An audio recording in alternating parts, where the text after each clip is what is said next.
You know, in the middle of working on this sermon this past week, I got a call that really was disturbing. It was about one of our members, Clyde Smith.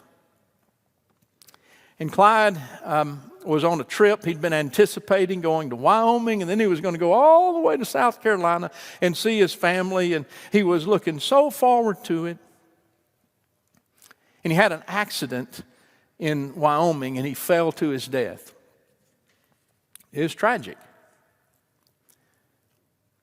Now, Clyde, I met him a few years ago when he walked across the street where he was dealing with an addiction, and he came into this place. He set a meeting up with me. We had a face-to-face meeting. I had a meeting with Clyde, and I heard all about his bad experience with church and how he was going to give this one chance. And he loved this church. He was a greeter on Sunday mornings. He never missed. He was in crosswalk every Sunday. Then he'd work the halls. He was at the Good News Sunday School class every week. I think Pat invited him to that class, and he said, well, do you study the Bible in there? And I said, yeah, we studied the Bible in there. And he said, well, I'll give it a chance. And I guess Ted must have passed. He loved Good News. He loved Renew on Wednesday nights. He'd be here for Renew on Wednesday nights. He couldn't get enough Lover's Lane. It was part of his continued recovery. Let me tell you something. If we've ever had a better ambassador for the church and how the church changes a life, you'd be hard-pressed to find anyone better than Clyde. In fact, Clyde would tell you straightforward, he'd been to hell. He lived in hell for many years.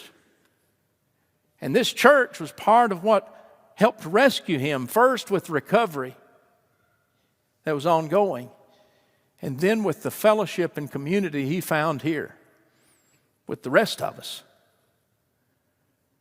You know, Clyde was an Uber driver. And Clyde didn't need to drive Uber. I mean, he was retired and all, but he loved to drive Uber. And guess what he talked about to everybody who rode with him? Clyde talked about his relationship with this church and his relationship with the living Lord to everybody. Everybody. You know, I thought when I heard of his death, how we were really a hurting community in more ways than we know. I mean, we know of the pain of losing a friend. But we lost an ambassador for Christ in this church. And I want to say that when I think of Clyde this morning, I think of one who bought in clearly to a love of a God who wanted no one to perish, and Clyde signed on to do his part that no one would perish.